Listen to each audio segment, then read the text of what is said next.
말씀 듣는 시간을 가지겠습니다. 오늘의 말씀 사무엘상 20장 27절에서 34절입니다. 이튿날 곧 그달의 둘째 달에도 다윗의 자리가 여전히 비었으므로 사울이 그의 아들 요나단에게 묻되 이새의 아들이 어찌하여 어제와 오늘 식사에 나오지 아니하였느냐 하니 요나단이 사울에게 대답하되 다윗이 내게 베들레헴으로 가기를 간청하여 이르되 원하건대 나에게 가게 하라. 우리 가족이 그 성읍에서 제사할 일이 있으므로 나의 형이 내게 오기를 명령하였으니 내가 내게 사랑을 받거든 내가 가서 내 형들을 보게 하라 하였으므로 그가 왕의 식사 자리에 오지 아니하였나이다 하니 사울이 요나단에게 화를 내며 그에게 이르되 회역도한 계집의 소생아 내가 이새의 아들을 택한 것이 내 숙취와 내 어미의 벌거벗은 수치됨을 내가 어찌 알지 못하랴. 이새의 아들이 땅에 사는 동안은 너와 내 나라가 든든히 서지 못하리라. 그런즉 이제 사람을 보내어 그를 내게로 끌어오라. 그는 죽어야 할 자인이라 한지라. 요나단이 그의 아버지 사울에게 대답하여 이르되 그가 죽을 일이 무엇이니까 무엇을 행하였나이까. 사울이 요나단에게 단창을 던져 죽이려 한지라. 요나단이 그의 아버지가 다윗을 죽이기로 결심한 줄 알고 심히 노하여 식당에서 떠나고 그 달의 둘째 날에는 먹지 아니하였으니 이는 그의 아버지가 다윗을 욕되게 하였으므로 다윗을 위하여 슬퍼함이었더라. 아멘. 아멘. 네, 옆에 계신 분과 인사하겠습니다. 더 큰 믿음의 사람 됩시다. 더 큰 믿음의 사람 됩시다. 네, 믿음은 커져야 되죠. 자존감, 셀프 이스팀과 회개라는 뜻으로 제목으로 같이 말씀 나누겠습니다. 사람이 정신적인 스트레스 받으면 병들게 되는데 똑같은 스트레스를 받으면서도 그 사람의 성격이 어떤에 따라서 전혀 그 반응이 다르죠. 누구한테는 별거 아닌 게 누구한테는 세상 끝날 일처럼 받아지기도 해요. 그래서 참 어려워요. 왜 사람들이 갈등을 하고 오해가 있냐면 서로 중요하게 생각하는 게 다르기 때문에 늘 마찰이 생긴단 말이죠. 말할 필요도 없이 둘 중에 누가 더 마음 편하게 세상 사는지는 알 것이죠. 스트레스를 잘 대처하는 거 우리가 발전시켜야죠. 안 그러면 인생이 너무 고통스럽지 않습니까? 근데 우리의 성격에는 자기도 모르는 부분이 있어요. 남은 아는데 나는 모르는 부분이 있어요. 자신이 행동하는 것이 어떤 특별한 목적 의식을 가지고 한다기보다는 무의식적으로 하는데 무의식적으로는 하지만 자기에게 편하고 익숙한 또는 만족감을 주는 방식으로 사람이 행동하게 돼 있는데 어떤 병원은 여대생이 입원했는데 나중에 알고 보니까 이 여자가 경계선 인격 장애라고 borderline disorder syndrome을 해갖고 이게 뭐냐면은 성격이 여기서는 다르고 저기서 다른 거예요. 그래갖고 입원했는데 그 의사들한테는 세상에 이렇게 좋은 여자가 없어요. 너무 순수하고 착하고 아이고 참 가녀렸고 쟤는 어떻게 좀 해줘야겠다. 간호사들이 봤을 때는 세상에 진짜 못된 분이죠. 세상에 저렇게 못된 처먹은 애가 있나 그런단 말이죠.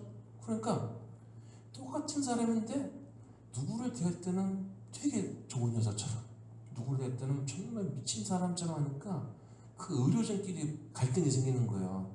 의사들은 저렇게 좋은 여자를 왜 욕하냐. 간호사들은 선생님이 몰라서 그런 소리 한다고 그러고 막 하게 되고 가는 데마다 이간질이 생기고 분열이 생기는 거예요.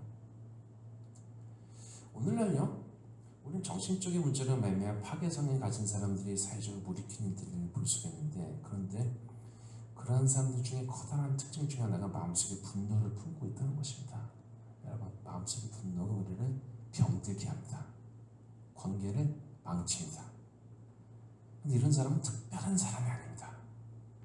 누구라도 자기 마음을 조절하지 못하고 관리하지 못하면 마음속에 숨어있는 악마를 불러낼 수가 있어요. 실제로 연쇄살인범이 한 말이에요. 너 왜 그런 짓 했냐? 그때 이 사람이 뭐라고 했는지 아세요? 내 안에 악마가 있어요. 그랬단 말이죠. 오늘 설교는요 이런 문제를 가진 사람들이 비난하거나 공격하는 게 목적이 아닙니다. 우리가 신앙 안에서 어떻게 이러한 장애나 공격을 넘어설 수 있느냐 하는 것이죠. 성서적인 예로서 사울과 다윗은 아주 적합하게 보였고 두 사람 통해서 이해를 돕고자 합니다. 사울은 자존감이 낮은 사람이었어요. 셀프스팀이 낮은 사람이었고 다윗은 하나님 앞에서 자존감이 높은 사람이었습니다. 우리 어렸을 때 참 안 좋은 예지만은 골목길을 다니다 보면요, 저녁 때쯤 되면은 아이를 저주하는 엄마의 소리가 들려요. 좀 여러 번 들었어요. 저런 밥통 같으니. 나는 도대체 왜 밥통이 여긴지 몰라. 라이스 쿠커 없이 우리가 어떻게 서로 갔다가 라이스 쿠커 없으면 어떻게 살아? 그렇잖아요. 얼마나 중요해요. 우리 지방에 있던 감독님이 터키로 선교 여행을 갔는데 그 초대교회에 있는 데니까 이틀째 어떤 권사님이 나 돌아갈래요 그랬대요. 밥이 안 맞는다고. 그래갖고 밥통 사다가 거기다 쌀에 밥을 해서 그 했다는 거야. 그 선교사가 야 너무 스파이 시키는 거 아니냐 그랬더니 야 넌 여기 열흘 있지만 나는 가면 계속 있어야 돼 그랬다고 하는데 밥통이 얼마나 중요해 사실은요. 그냥 저는 밥통 같으니 지 예비 닮아서 나가 죽어. 물론 엄마의 마음속에는 분노가 있겠죠. 남편이 엄청 속썩였겠죠 분명히. 좀 오랜 기간 교회 안에서 옆에서 살아서 한 20년을 갖다 교회 옆에서 살았는데 여러분 평신들이 잘 모르는 게요. 교회 있다 보면요 별의별 사람이 다 찾아오는데 난 예수 믿고 싶어요 구원받고 싶어요 사람은 별로 없어. 보면 이상한 사람들이 찾아와 교회 있다 보면요. 근데 어떤 여자분들도 와가지고 성도님들도 그 본당 옆에서 가까운 데 살았으니까 막 울어. 오전 10시 되고 막 울어. 남의 뜻 맞은 거지. 80년대 그랬거든요. 진짜 세상 좋아졌지 않습니까? 그런데 그분들이 울면서 기도해서 세상이 바뀌었습니다.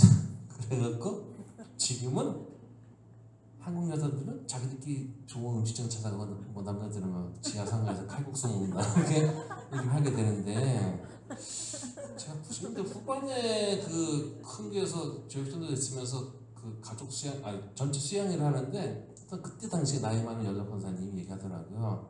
남자들이 막 여자를 서브한다는 거야. 그랬더니 옛날에 남편이 죽으라면 죽는 신이 됐어. 근데 하도 남자들이 죄를 많이 져가지고 지금 죄값을 치르는 거야. 그러더라고요. 어쨌든 그때 그 화가 난 여자분도 글쎄요 세월이 나서 지금 한 70대 됐겠죠. 70대 80대 되시면 될 텐데 화가 나서 그랬겠지만은 애가 들을 때는요 자신의 형편없고 저주받아야 되고 정말 자격이 없고 밥 먹는 벌레밖에 안 된다는 소리가 가슴판에 박히죠. 섭섭한 소리는요 안 사라져요.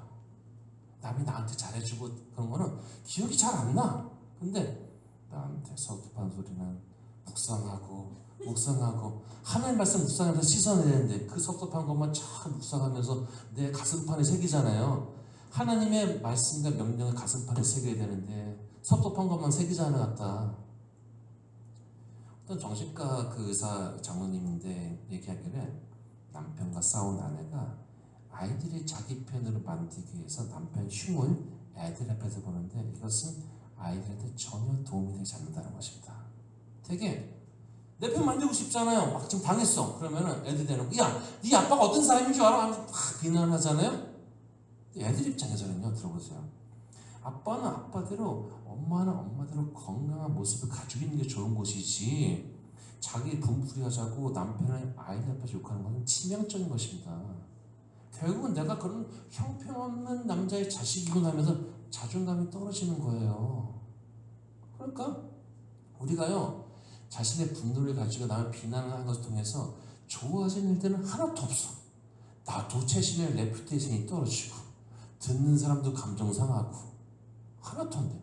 그러면 우리는 자신의 분노를 잘 다스릴 줄 아는 사람이 돼야 됩니다. 절대로 해야 돼. 이거는 장로, 권사, 직분도 상관없고 그 사람의 신앙적 인격의 수준과 달려 있는 거예요. 우리는 그 기도할 때 주여 나의 신앙적인 인격이 거치게 해주옵소서 라고 늘 기도해서 지향해야 되죠.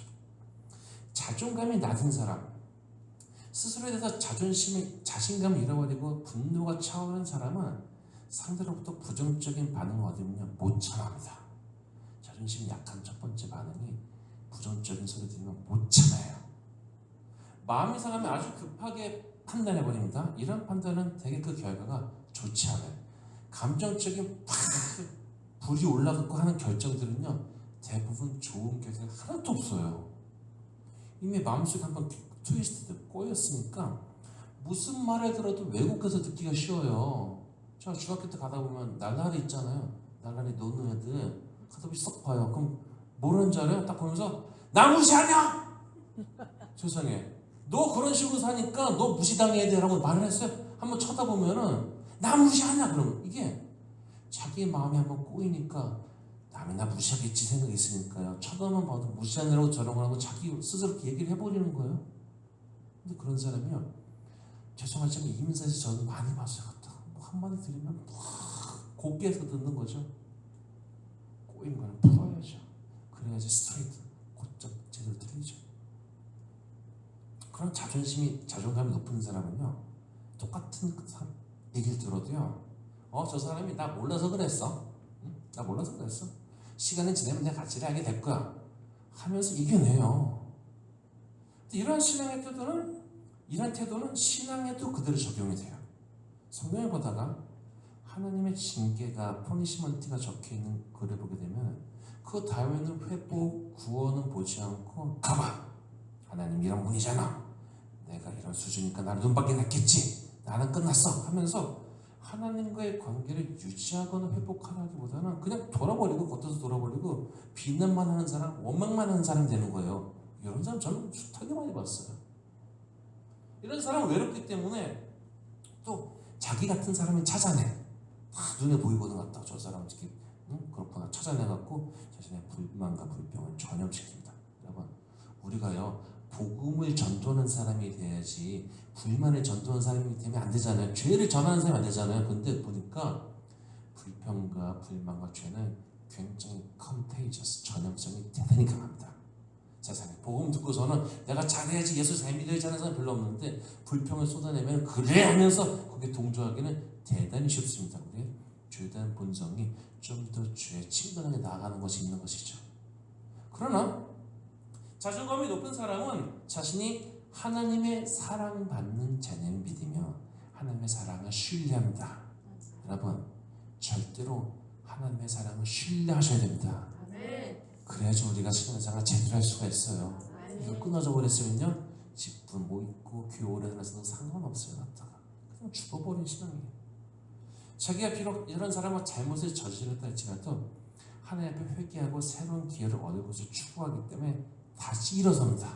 그러니까 우리가 살면서 실수하거나 잘못하거나 창피한 순간도 있죠. 약한 사람은 탁 쓰러져 갖고 못 일어나. 난 안 일어나. 일어나세요. 그래도 난 못 일어나. 근데 이 하나님 앞에서 자존감이 높은 사람은 일어나 그러면 내 손 잡아줘요. 일어난단 말이죠. 자존감이 약한 사람은 이미 스스로 선을 그어버렸기 때문에 어려운 상황을 극복하기보다는 불만세로 떨어져 버리고 자존감이 높은 사람은 어려운 곳에서 돌파구를 찾아내죠. 살면서 우리가 신앙에 대해서 크로스바이 선을 긋는 경우들이 많이 있습니다. 자기는 그게 중요하다고 생각하지만요 신앙적으로는요 아무 의미가 없어요. 내가 하나님 앞에서 선을 긋는 거 가지고 하나님이 그 선을 걷냐 내가 그 선을 존중해 줄게 뭐 그럴 것 같습니까? 아무도 존중 안 해요. 자기 혼자 거놓고 내가 요것만 지켰어. 의미가 없죠. 사울은 이스라엘 첫 번째 왕으로 하나님께 선택하신 사람입니다. 알다시피 사람들은 왕을 원했어요. 사무엘이 하나님의 지시대로 왕을 세우면 가지가 될 여러 가지 부담에 대해서 설명해서도 필요 없어. 전쟁 나면 이끌 대상 필요하니까 우리 왕 필요해. 옆 나라도 있는데 우리는 왜 없어? 왕 필요해. 앞에서 전쟁 이끌려면요 덩치도 중요하죠. 큰 사람이 앞에 있어야지 이렇게 끌려오잖아요. 실제로 군대에서 줄을 세울 때 건체 순이라고 제일 큰 사람 앞에다 세워요. 참 제가 손을 많이 봤어요. 그래갖고 왜냐면은 공수훈련 같은 거 받을 때 교관이 앞에 있는데 내가 제일 앞에 있잖아. 저 뒤에 있는 해병 수색대들은 막 딴짓하고 막 요령 피우고 그러는데 난 앞에 보이니까 너무 눈에 띄어갖고 뭐 요령도 못 피워. 행진할 때 제 앞에 서야 되고 그랬단 말이죠. 근데 어쨌든 덩치가 커야 돼요. 근데 사울은 남들보다 어깨가 하나 더 있었단 말이죠. 사울이 왕으로 추첨되었을 때 사무엘은 이만한 사람이 있냐? 그 사람들이 다 그 외모와 이렇게 신이 있었던 것이죠. 사울은 심지어 그런데 하나님의 영을 받아 예언도 했던 사람이에요. 그런데 그 사람에게 어떤 은사가 주어졌다고 그 자체가 그 사람의 신앙의 능력을 드러내는 것은 아닙니다. 저는 은사 받았지만요 교만에서 타락한 사람 숱하게 많이 봤습니다. 그래서 저는요 강대상에서 절대로 성령의 은사겠지만 은사 받은 것을 갖다가 그것을 가지고 나 스스로 드러내는 것은 하지 않습니다. 왜냐면은 하나님과 교통하는 게 중요한 것이지 그렇지 않습니까? 근데 이것도요 은사도 하나님이 거두어 가시면 없어지는 거예요. 주시는 분도 하나님이시고 거두어 가시는 분도 하나님이시죠. 하나님 직접 택하신 자라고 하더라도 신앙적으로 좋지 않은 행동할 때 무서운 경고를 하십니다. 오히려 사생자가 아니기 때문에 경고를 드릴 수가 있죠. 그가 더 심한 죄에 빠지지 않기 위해서인 것이죠. 사울도 잘못을 저질렀을 때 경고를 받았고 다윗도 마찬가지였습니다. 하나님께서 어떤 그 징계하실 때 갑자기 생각도 못하는데 뻥 하고 치시지 않으셔요. 하지 말아라 혼난다 하지 말아라 하고 늘 경고하십니다. 근데 자기 마음에 굳은 살이 박히면 안 들리는 거죠. 우리가 아다시피 다윗도 경고를 받았는데 두 사람의 결과가 전혀 다른 거예요. 솔직히 죄의 지경을 보면요 다윗도 나쁜 짓을 했습니다. 남의 여자 뺏고 그 남편 죽였잖아요. 도덕적으로 신앙적으로 굉장히 죄질이 나쁩니다. 근데 성경은 이런 다윗의 치부를 이 쉐임을 덮어버리면 그대로 다 드러내요. 단지 존경하는 왕이 도덕적으로 훌륭했냐 안 했냐보다 더 중요한 것이 있었던 것이죠. 우리도 다른 사람의 과거를 보면서 판단하는 것이 있겠죠. 그 사람이 전에 사업으로, 인격으로, 가정으로 실패했고 교회에서도 실수할 수 있겠죠. 근데 하나님이 중요하게 보시는 것은요 자신의 삶의 자리에서 오늘날 얼마나 하나님과 가까이 있느냐 하는 것이 중요한 것이죠. 오늘날 뭐 빈통이 돼갖고 그냥 겨우 껍데기처럼 교회 다녔는데 내가 옛날에 어떤 기도가 없고 목사님 기도 어떤 유명 목사님이었는데 그게 무슨 의미가 있어. 오늘 내가 빈통인데 하나님 앞으로 돌아가는 열쇠가 바로 회개입니다.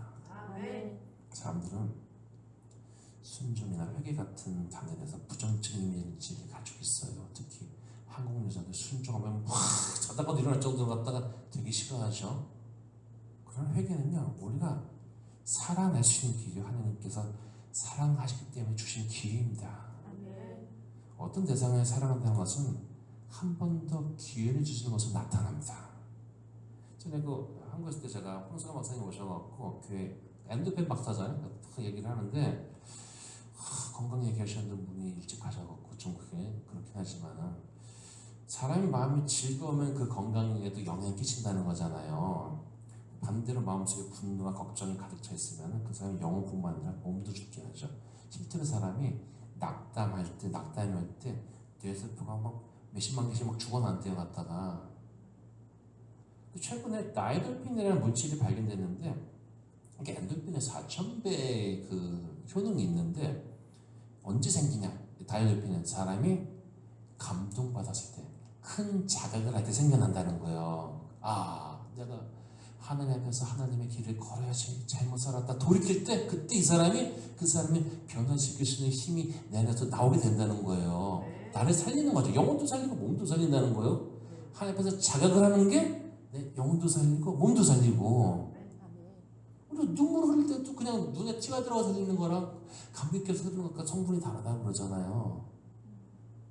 이렇게 신앙적 큰 각성을 하는 것은 자기의 영혼을 살리는 동시에 몸도 살리는 길이죠. 그러니까 진심으로 회개하며 눈물 흘릴 때 하나님의 마음을 얻으며 천국문이 열립니다.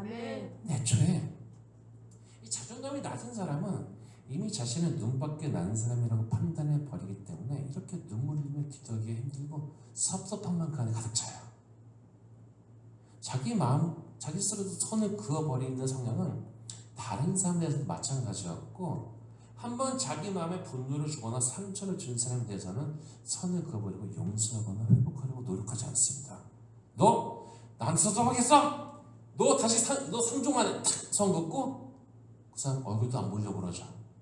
실제로 한국에서 어떤 여자분 얼마나 독한지 남편한테 화가 나고 나의 삐짐을 드러내겠다고 반년 동안 말을 한마디도 안 했다는 거예요. 여보 말 좀 해라.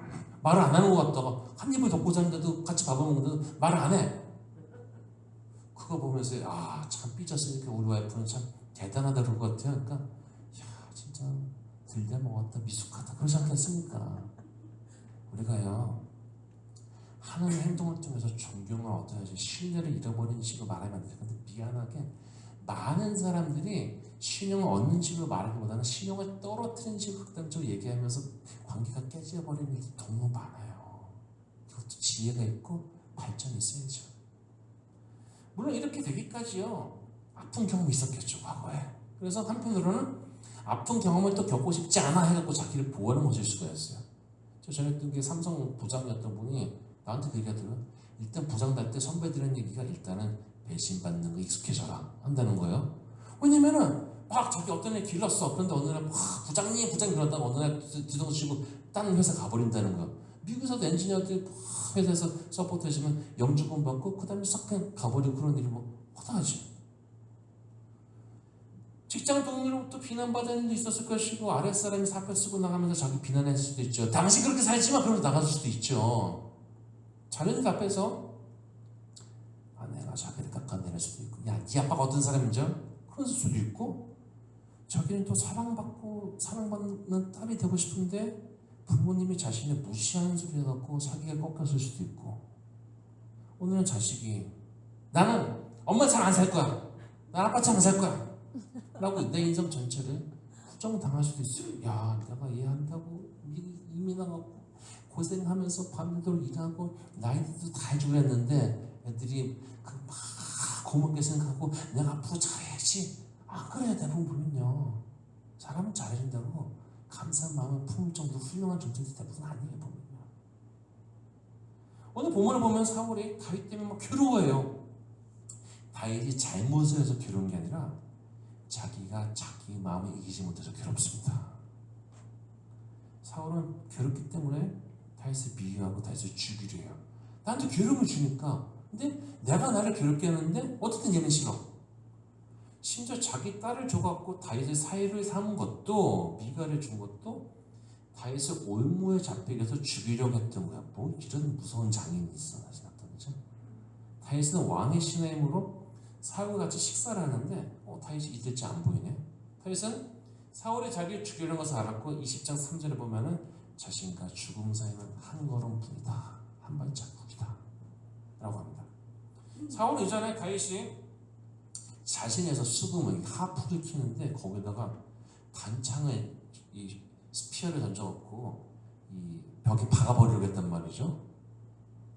여러분 자기한테 창 던진 사람 보면서 애정이 생기겠어요? 했다가 언제 죽을지 모르는데 선을 넘었잖아요. 생각다. 심지어는 자기 딸 내지를 군사 보내놓고 다윗을 심상자로 들고 와서 죽여버리겠다 하는 거야. 머릿속에 재료 태워주겠다 그 생각만 있는 거야. 어떻게 보면요 대단히 불쌍한 사람입니다. 우리는요 미안하지만요 불쌍한 사람으로 인생 마감하지 않아야 됩니다. 행복하고 감사하고 존경스러운 사람으로서 인생을 마감해야 되지 않겠습니까? 사무엘하 18장 12절 보면 여호와께서 사울을 떠나 다윗과 함께 계심으로 사울이 그를 두려워했다라고 합니다. 저는 평균들 사이에서 자기보다 늦게 신앙생활을 시작한 사람이 열심히 하는 것을 보고 못마땅한 마음이 들면 그것은 자신이 영적으로 병들었다는 말을 해오긴 했어요. 저 사람 교회 안 다녀. 내가 했더니 얘가 나보다 더 열심히 하네? 그래갖고 집사도 권사도 되고 교회 건축하니까 지가 헌금도 더 바치고 목사님이 아이고 권사님 그러면 이게 뭐야 저는 예수도 내가 지가 어떻게 살았는지 다 아는데 지금 와갖고 와 더 살랑살랑 거리면서 교회에서 막 하고 다녀? 뭐 그런 생각이 있지 않습니까? 근데 자기보다 늦게 신앙생활 했으면요 항상 나보다 아래 있어야 됩니까? 예수님 말씀에 의하면요 먼저 된 자가 나중 되고 나중 된 자가 먼저 될 수가 있어요. 신앙은 얘기했잖아. 새치기 가능하다니까요. 갖다 이거는 왜 얘기했냐면은 먼저 선 사람 정신 바짝 차리는 소리입니다. 교만하지 말고 정신 바짝 차리는 소리죠. 자신이 한때 잘했을지 모르겠지만 이제 하나님과 거리가 멀어지고 다른 사람이 자기보다 아래라고 생각하는 사람이 신앙을 좀 열심히 내면은 그 마음에 불편한 생각이 들기도 하는데 사실 안 믿던 사람이요 신앙이 잘하면 축하하고 기뻐해야 되는 것이 건강한 마음이지 않겠어요. 저는 전에 잘 삐지고 섭섭하던 사람이 불평하던 사람이 어느 날 그것을 다 넘어서고 이제는 좋은 말하고 찬양의 말하고 할 때 이겨내는 것을 보면요 그때 목회가 보람스러워요. 보람이 있어요. 참 자랑스러워요. 그런 사람들 보면서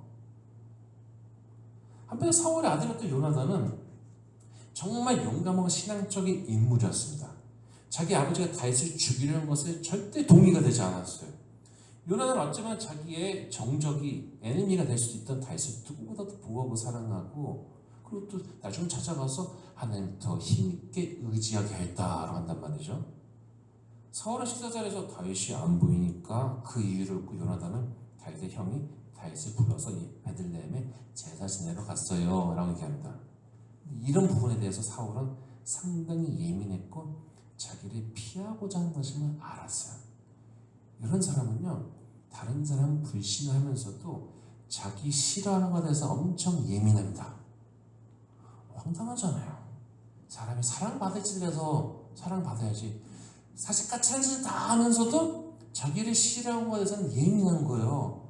뭐 이런 경우가 있어요. 근데 그런 사람들이 있을 수가 있어요. 보면요, 여러분, 사랑받으려면요 사랑받을 짓을 해야죠. 그렇지 않습니까? 하나님 향해서도 미운 짓 다 해놓고 나를 갖다가 용서하지 않겠지, 그런 사람이 많다니까요. 요나단에게 사울이 아주 심한 말로 모욕을 합니다. 자기가 다윗에 화가 나 있는데 요나단이 다윗 편을 드니까 그 분노를 요나단에게 막 쏟아내는 거죠. 하여간 일단 옆에 있는 사람이 다 화살을 다 맞는 거야. 여기 요나단은 사울한테, 아니 아버지, 다윗이 무슨 죽을 짓을 했어요? 그러자 사울이 돌아온 대답이 세상에 창을 던져버리네. 자기들한테, 아들한테 창을 던져버려갖고 죽이려고 합니다. 이스라엘이 수많은 적들의 병거 앞에서 두려움을 떨고 있었을 때 교부나 하나 데리고 적진에 들어갔고 승리의 발판을 만들었던 용감한 요나단, 자신의 유익보다 상식을 따르고 불의에 대해서 정당한 소리를 했던 요나단은 이후에도 숨은 다윗을 만나서 오히려 그를 격려했는데, 그리고 블레셋과의 전투에서 장렬하게 전사하죠. 근데 사울은 잘못으로 인해서 하나님의 경고를 들었을 때 자신이 하나님께 밀려났다고 판단하고 하나님과 함께하는 다윗을 미워했어요. 여러분, 신앙이 병들면요 하나님과 함께하는 사람을 보면서 질투의 마음과 미워의 마음이 생기게 됩니다. 사울 안에 있던 악신은 다윗이나 요나단에게도 창을 던지는 광기로 나타났어요. 이런 약한 왕은 충동하는 사람 옆에 있어요. 여러분 항상 보면요, 이렇게 병든 사람도 충동하는 사람이 있어요. 옆에서 보면요, 나쁜 사람들이죠. 참 내 입으로 뭐라고 할 수는 없고 나쁜 사람이지 그냥. 다윗을 시기하는 사람들이 정신없는 왕은 또 충동질 하는 거야. 그런 인간들이 꼭 있어 보면요. 다윗은 어려서부터 하나님께서 자신과 함께 되는 신뢰와 자신감이 있었어요. 왜? 공과 사자의 발톱에서 하나님 구해내셨거든요. 그럴 때 우리는 반드시 승리의 경험, 축적이 돼야 됩니다. 그게 자신감이 생기는 거예요. 그런 믿음을 가지고 심지어는 골리 앞에서 나갔죠. 동죽이 이따만 갖고 창이 이따만 갖고. 이런 다윗도 성경에 보면 두 가지 잘못을 해요. 일평생 정직했는데 두 가지 잘못했는데, 하나는 바세바 사건이고, 이 일이 일어나서 하나님은 나단 선지를 보내갖고 엄청난 재앙을 경고하시죠. 너 그거 몰래 했지? 나는 너 이거 진짜 대낮에 너 정말 다 당하게 한다? 칼이 다윗의 집 영원토록 떠나지 않는다는 것이죠. 근데 다윗이 여러분 같으면 어떻게 됐어요? 야, 내 치부를 달고 있네. 야, 경호대장을 가봐. 싹 가는 길에 제거해버려. 이게 보통 종친들이 가진 생각이에요. 근데 다윗은 하나님을 두려워했어요. 즉각 무릎을 꿇고 내가 회개해, 내가 잘못했습니다. 근데 바세바가 난 아이가 하나님 쉬셨고 다윗은 금식하고 밤새도록 땅에 엎드려 기도하는데, 시편 51편은 나단이 왔을 때 그때 상황을 담은 다윗의 노래인데 9절에서 12절 한번 들어봅시다. 주의 얼굴을 내 죄에서 돌이키시고 내 모든 죄악을 지어주소서. 하나님이여, 내 속에 정한 마음을 창조하시고 내 안에 정직한 영을 새롭게 하소서. 나를 쫓아내지 마시고 주의 성령을 내게서 거두지 마소서. 주의 구원의 즐거움을 내게 회복시켜 주시고 자아하는 심령을 줘서 나를 붙드소서. 그 나를 갖다가 지금 내가 잘못을 했지만 주여 나를 내치지 말고 주여 내가 그 안에 다시 새로운 심령 가지고 할 수 있게 다시 한번 기회를 주세요. 여러분, 이럴 수 있는 것은요, 하나님은 용서하시는 분이시고 좋으신 분이시라는 신뢰하는 마음과 거기에 대한 우리가 거기 형성된 자존감이 있을 때 이렇게 얘기하시는 것이지, 아니면은 너 혼낸다 그러면은 나 끝났구나 해갖고 거기서 그냥 피폐해버리는 거예요. 침상에 쏘을 정도 다시는 회개하며 하나님이 자신에게 다시 기회를 주고 것을 간구했던 것이죠. 두 번째로는요, 사무엘의 마지막 장 24절에 보면 다윗이 자기의 위세를 드러내보죠. 왜냐면 사람이 잘 되면 남한테 잘 보이고 싶은 생각 있잖아요. 그래서 사람들이 비싼 집에 사면 그 다음에 사람들이 초청하잖아요. 그래갖고 왜? 내가 이런 집에 사 그거 하고 싶잖아요. 만약에 못한다고 그러면은 그게 속상하잖아. 갖다가 자랑 좀 해야 되는데. 그래서 그러려고 인구조사를 했어요. 사울이 아말렉을 치고 돌아오면 승전기를 세우고 온 것이 결정적인 패치였는데 다윗도 비슷한 일을 한 거예요. 그런 이 권력 가질 때 생긴 유혹이 있는 거죠. 그리고 다윗의 범죄로 인해서 백성들까지 징계를 당하게 되는데 다윗은 조사 후에 이것이 잘못된 것을 깨달았어요. 사무엘 24장 10절에 보면은 자신의 죄를 회개합니다. 다윗의 죄로 백성들이 전염병으로 사망하자 다윗은 예루살렘에서 아라우나라는 사람의 타작 마당에서 천사를 보게 되고 그에게 철왕 제 집을 치세요. 저희 아버지 집을 치세요. 라고 합니다. 놀랍게 이 자리 다윗이 회개함으로 하나님의 징계를 돌린 자리가 바로 성전이 세워진 자리가 됩니다. 여기 어떤 아브라함이 이삭을 바치는 순종의 자리인데 순종과 회개의 자리가 하나님을 섬기는 자리가 된 거예요. 이건 굉장히 상징적인 의미가 있는데 여러분 우리 삶 가운데서 하나님께 회개하는 그 마음의 자리가 바로 하나님 앞에 성전이 세워지는 것입니다. 그러면 우리는요 하나님 앞에 단단한 건물을 자라나야 되잖아요. 파운데이션을 쌓아야 되잖아요. 기초가 바위에 서야 되는데 하나님 앞에 회개하는 그곳 가운데서 우리 하나님 향한 집들이 서간다니까요. 지난번에 말했을 때 사울은 이제 다 끝났구나 하면서 귀신 성도는 여자한테 갔고 나 어떻게 되는 거야 하고 물어보고 하나님 의지해서 돌아선 거죠.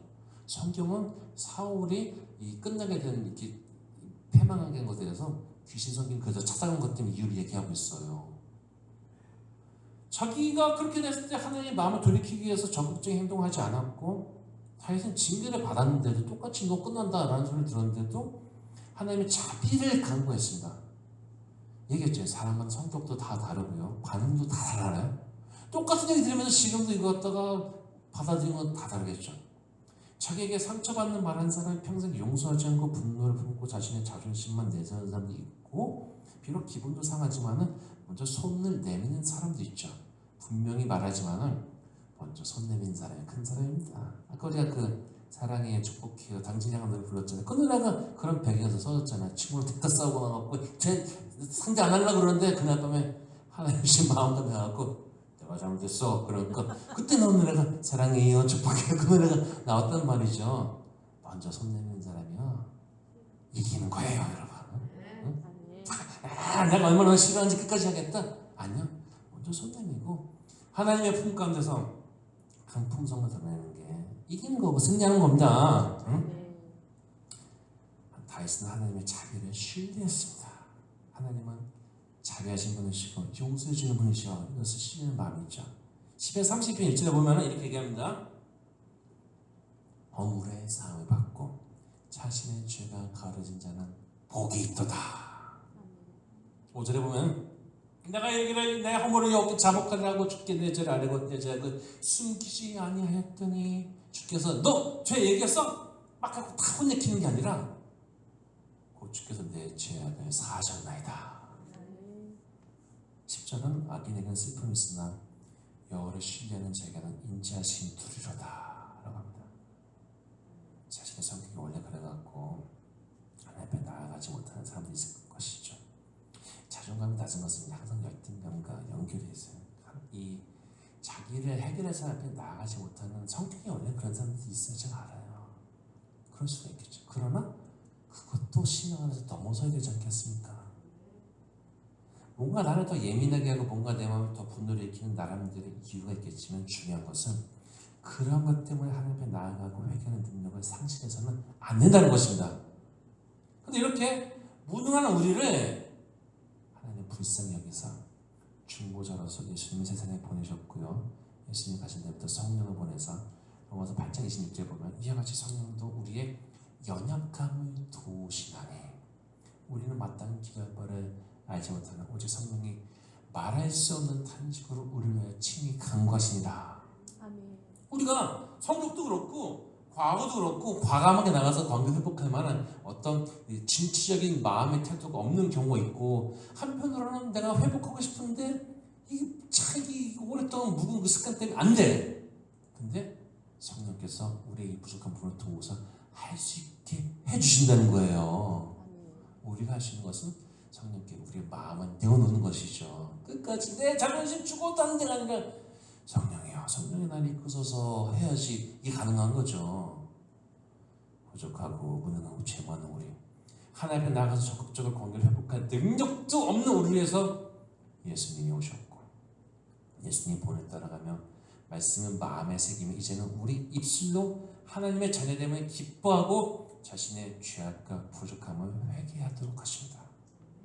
자신 인생 소중하다면요, 회개하고 하나님의 자비와 사랑을 맛보는 인생을 살아야 됩니다.